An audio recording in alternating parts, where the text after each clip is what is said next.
Everyone, good morning! Welcome sa aking kusina. Ako si Jude. Dito ay kusina ng senior citizen. Mahilig mag-experiment. Simple lang po. Namalengke na naman ng mga senior citizen kanina. Very near our place. Mga 5 minutes walk from here. So, nakakuha pa ako ng simple lang ang ulam namin ngayong araw nito. Welcome to my YouTube channel. At magpe-prepare pa ako ng aming lunch today. So, ang nakuha po namin sa palengke, mga simple lang na mga pagkain ng seniors. So, ito po ang aking vegetable. Opo, ang tawag namin doon sa probinsya namin ay singkwa. So, ito ay aking balatan muna. Maganda pa naman. Ayan. Pero simple lang, mabilis lang ito gawin. So, ito ay balatan ko. No? At pinuputol ko lang para mabilis ang pagbalat. So, simple lang, ganito lang ako magbalat ng singkwa. Singkwa sa amin ang tawag. No? Hindi ko alam, patola yata ang tawag sa Maynila. So, pag mabalatan ito, slice lang natin ng simple. At nag-prepare ako ng aking mga simpleng ingredients. Mayroon ako, ito ay fried garlic, ito ay sibuyas ko, at konting kamatis, at konting ginger, at mamaya may ilalagay tayo na sardinas dito. Itong masarap na ulam ng senior. Slice lang natin ng round para mayroon naman manguya ang senior.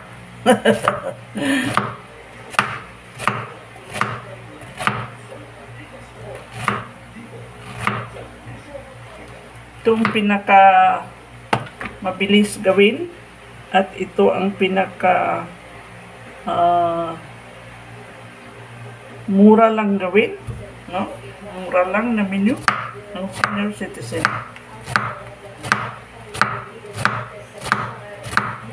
Yung aking partner nanonood ng news at sarap-sarap balita. Ayan. Okay. Ayan, magluto na po tayo. So, iyon na natin ang ating stove. Ito ay simple lang ito na electric stove. Hindi po ako maglalagay ng mantika. Maglalagay lang po ako ng kunting tubig. Kunti lang.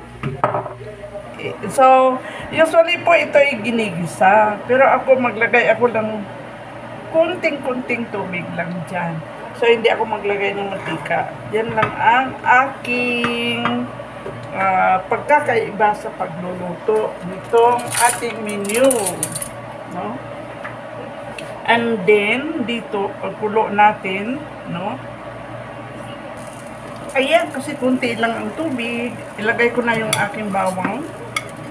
Ito po ay fried garlic. Baka magtaka kayo, no? Hindi ako gumagamit ng mantika. Ito yung aking pinaka style mag-isa.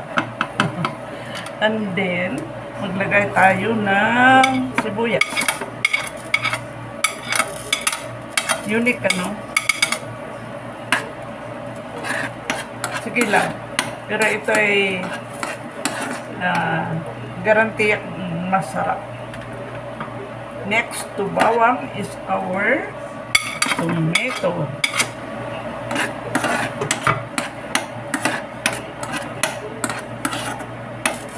Yan ang pagkakaiba ng pag-isa. Iba ay mantika ang ginagamit, pero ako kunting tubig lang. Maluluto din yan. And then, maglagay ako ng aking na-chop na luya.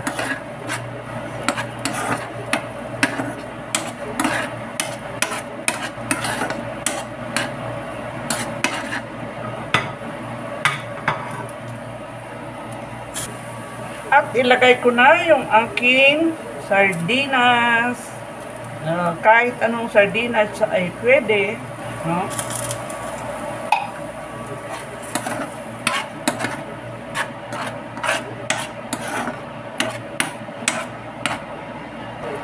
Since isda ito, ang sardinas, maglagay ako ng patis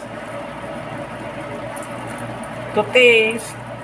Yan. Tantyain lang natin, hindi masyadong maalat. Stir at pakuluan. Meron naman tayong exhaust dito, may ilaw din, no? Pero pwede naman kasi hindi naman masyadong mausok. Ayan. Pagkulo, maglagay tayo ng kunting sabaw. Ito yun. Just enough to cook our vegetable.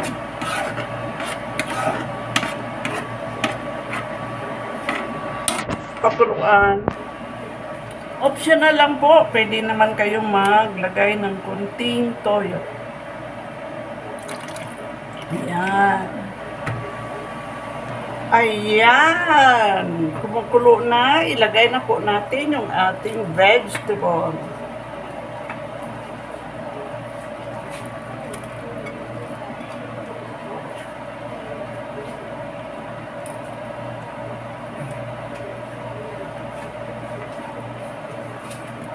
Oh, marami na. Okay.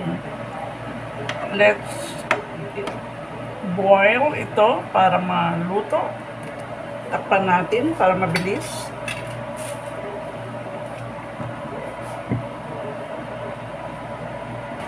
Ayan, namuusok sa sarap. Ano? Maglalagay po ako ng konting miswa. At ang paglagay po nito ay agad-agad nating i-off ang ating apoy kasi ayaw natin ng sobrang lanta, sobrang dry, no? So, ito, luto na yung ating vegetable. Tamang-tama lang. So, it's still boiling. So, paglagay ko po nito kasi na-taste ko na yung masarap na sabaw. Taste ulit natin.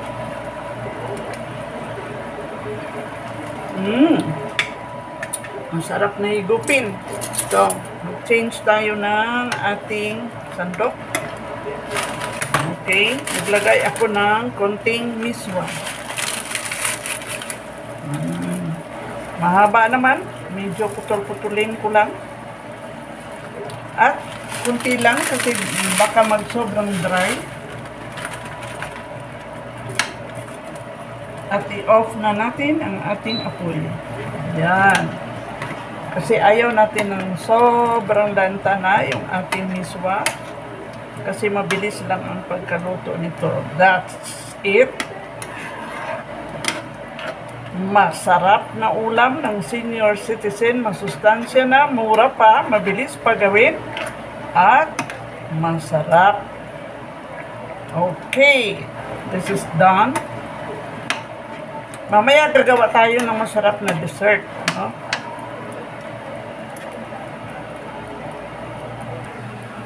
Ayan, luto na po yung ating ulam. Gagawa po ako ng dessert. Itong banana ay balatan natin.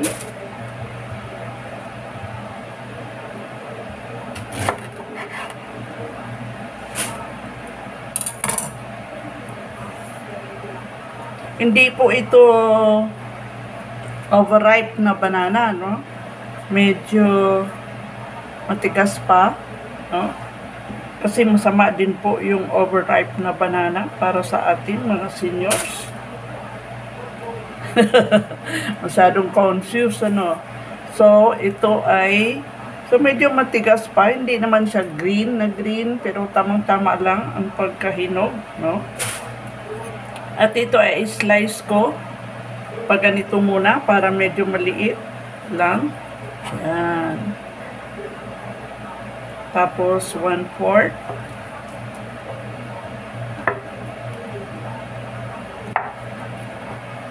Ganon din.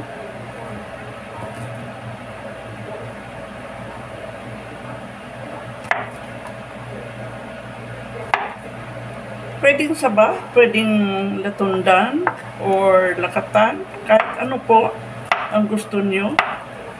So, ganito lang. cubes. Parang cubes lang siya. Eh, lalo na, favorable po ito para sa mga seniors na walang ngipin. O kaya, makukunti na lang ang ngipin, no? So, ito ay ilalagay ko dito sa aking bowl. Since dalawa lang kami, so dalawa din na ganito.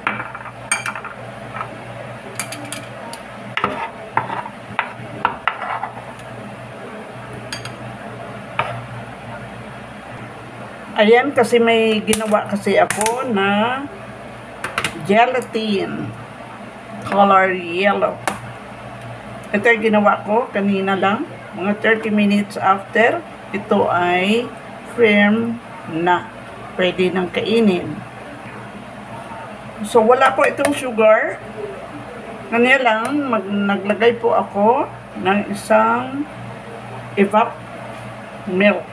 Eh, matamis naman po yung ating banana, so hindi na tayo maglalagay ng extra sugar. So, ilagay natin dito ating banana, at ito po ay slice natin. Wow! Malambot, but creamy, no? So, iba pa ang nilagay natin. Not too sweet, hindi naman masyadong matabang. So, slice lang din natin ito into cubes. Healthy naman po para sa seniors ang kunting banana at kunting gelatin. Yan. O, diba? In itself, ito lang ay masarap. Tikman natin.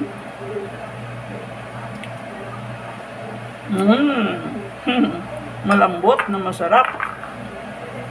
Creamy. So, maglagay tayo ng gelatin.